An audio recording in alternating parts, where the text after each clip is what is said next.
नमस्कार साथियों, मैं हूं अमित देव शर्मा और आप देख रहे हैं यूट्यूब चैनल द बेस्ट ज्ञान। जैसा कि आप सभी को पता है, हमारे द्वारा सामान्य अध्ययन अभ्यास सीरीज चलाई जा रही है, जिसका ये चौथा वीडियो है। तो ये सीरीज जो है वह टेलीग्राम के माध्यम से चलाई जा रही है, जिसमें टेलीग्राम पर अब तक 7 प्रश्न पत्रों को अपलोड किया जा चुका है। तो आप भी इस सीरीज में जुड़ सकते हैं। जुड़ने के लिए डिस्क्रिप्शन में दिए गए निर्देश को पढ़ें और जुड़ जाएं। तो आज की वीडियो में 20 प्रश्नों को देखेंगे, जो कि बहुत महत्वपूर्ण है, और साथ ही इसकी व्याख्या भी देखेंगे। तो चलिए बिना देर के शुरू करते हैं और देखते हैं पहला प्रश्न। भारतीय संविधान की निम्न दी गई अनुसूचियों में से कौन सी एक राज्य के नामों की सूची तथा उनके राज्य क्षेत्रों का ब्यौरा देती है? तो सही उत्तर होगा ऑप्शन ए, पहली, यानी संविधान की पहली अनुसूची राज्य के नामों की सूची और उनके राज्य क्षेत्रों का ब्यौरा यानी विवरण देती है। देखते हैं अगला प्रश्न। निम्नलिखित कथनों में से सही है? तो सही होगा ऑप्शन सी। ठीक है, तो भारत के संविधान में 9वीं, 10वीं, 11वीं और 12वीं अनुसूची को संशोधन के द्वारा जोड़ा गया, जिसमें पहला अगर देखा जाए तो भारत के संविधान में 20 भाग हैं, बिल्कुल गलत है। वही दूसरा है, भारत के संविधान में कुल 390 अनुच्छेद हैं, ये भी गलत है। तो भारतीय संविधान में 22 भाग हैं, अगर गणना की दृष्टि से देखा जाए तो 25 हैं और 395 अनुच्छेद हैं, और अगर गणना की दृष्टि से देखा जाए तो अनुच्छेद लगभग 477 हैं। देखते हैं अगला प्रश्न। भारत की संविधान सभा की अंतिम बैठक की सही तिथि को बताइए। तो सही उत्तर होगा ऑप्शन सी, 24 जनवरी 1950। तो संविधान सभा की अंतिम बैठक 24 जनवरी 1950 को हुई, वहीं पहली बैठक 9 दिसंबर 1946 को हुई थी। देखते हैं अगला प्रश्न। मिलान करें, तो यहाँ पर आपको मिलान करना है।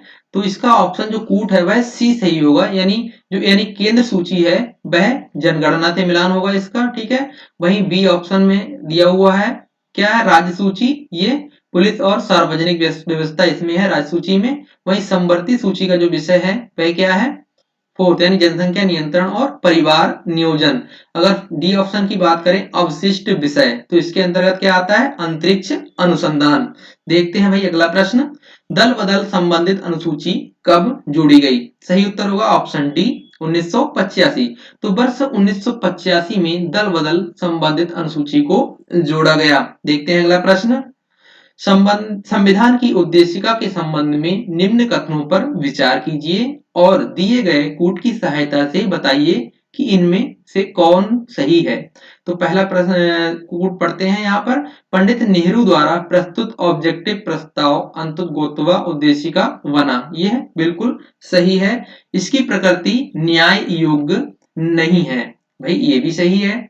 तो इसका संशोधन नहीं किया जा सकता। भाई इसका संशोधन वैसे तो नहीं किया जा सकता है, लेकिन मूल ढांचे को बिना छेड़छाड़ किए इसमें जोड़ा जा सकता है। तो यानी ये तीसरा जो है वह गलत है। तो संविधान के विशिष्ट प्रावधानों को यह रद्द नहीं कर सकता, ये बिल्कुल सही है। यानी कि कूट जो है वो बी सही होगा, 1, 2 और 4। तो देखते हैं भाई अगला प्रश्न। निम्नलिखित विवादों में से किसमें सर्वोच्च न्यायालय ने प्रस्तावना को भारतीय संविधान की मौलिक संरचना का भाग स्वीकार किया? तो ऑप्शन डी जो है वो बिल्कुल सही होगा। तो वर्ष 1960 में बेरुवारी संघ मामले में प्रस्तावना को संविधान का भाग नहीं माना था, लेकिन केशवानंद भारती बनाम केरल राज्य 1973 में अपने फैसले को सर्वोच्च न्यायालय ने बदलकर प्रस्तावना को संविधान का भाग कहा। तो देखते हैं भाई अगला प्रश्न।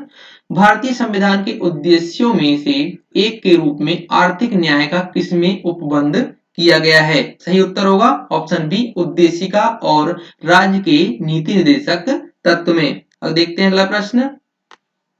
भारतीय संविधान की प्रस्तावना में आदर्श एवं उद्देश्यों की रूपरेखा दी गई है, उनकी व्याख्या किसमें की गई है? तो उसकी व्याख्या जो है उपरोक्त सभी, यानी कि सभी सही होगा। मूल अधिकारों के अध्याय में भी व्याख्या की गई है, वहीं राज्य के नीति निर्देशक सिद्धांतों के अध्याय में भी की गई है, वहीं सी ऑप्शन है मौलिक कर्तव्यों के अध्याय में भी की गई है। तो यानी डी ऑप्शन उपरोक्त सभी सही होगा।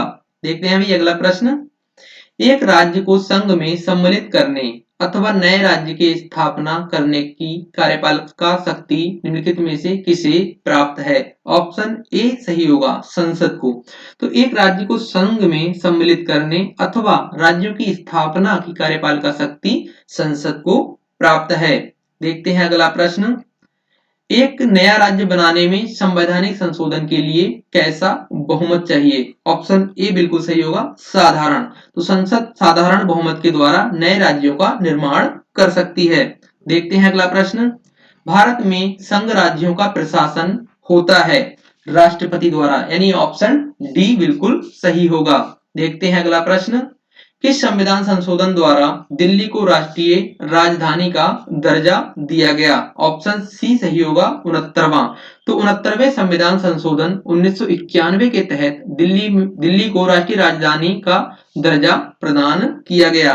देखते हैं अगला प्रश्न, निम्नलिखित भारतीय राज्यों का उनके निर्माण के अनुसार कालानुक्रम में व्यवस्थित कीजिए। तो इसका ऑप्शन क्या सही होगा भाई? सबसे पहले अरुणाचल प्रदेश की स्थापना होती है भाई, दूसरे नंबर पर छत्तीसगढ़ की, तीसरे नंबर पर उत्तराखंड की और चौथे नंबर पर झारखंड की। तो अरुणाचल प्रदेश की जो स्थापना हुई थी वह 20 फरवरी 1987 को हुई थी। वहीं छत्तीसगढ़ की स्थापना 1 नवंबर 2000 को हुई थी। वहीं उत्तराखंड की स्थापना 9 नवंबर 2000 को हुई थी। वहीं झारखंड की जो स्थापना हुई थी वह 15 नवंबर 2000 को हुई थी। देखते हैं अगला प्रश्न, भाषा के आधार पर राज्यों के गठन हेतु राज्य पुनर्गठन आयोग की स्थापना कब की गई? तो सही उत्तर होगा ऑप्शन ए 1953 में। तो वर्ष 1953 में भाषा के आधार पर राज्यों के गठन के लिए राज्य पुनर्गठन आयोग की स्थापना की गई। देखते हैं अगला प्रश्न, राज्यों के पुनर्गठन के विभिन्न आधार कौन कौन से हैं? तो ऑप्शन डी बिल्कुल सही होगा, संस्कृति आधार, नरजातीय आधार, भौगोलिक आधार। यानी कि राज्यों के पुनर्गठन के विभिन्न आधार हैं कौन कौन से? भाषा, संस्कृति, नरजातीय और भौगोलिक आधार। देखते हैं अगला प्रश्न, भारतीय संविधान का प्राधिकार स्रोत कौन है? तो सही उत्तर होगा ऑप्शन सी, भारत के लोग। तो भारत का प्राधिकार स्रोत भारत के लोग हैं। देखते हैं अगला प्रश्न, उद्देशिका की भाषा किस देश से ली गई है? तो सही उत्तर होगा ऑप्शन डी। तो उद्देशिका यानी प्रस्तावना की भाषा को ऑस्ट्रेलिया के संविधान से लिया गया है तथा उद्देशिका का जो विचार है वह अमेरिका के संविधान से लिया गया है। देखते हैं अगला प्रश्न, निम्नलिखित में से किन उद्देश्यों को भारतीय विकास की प्रस्तावना उद्घोषित नहीं करता है?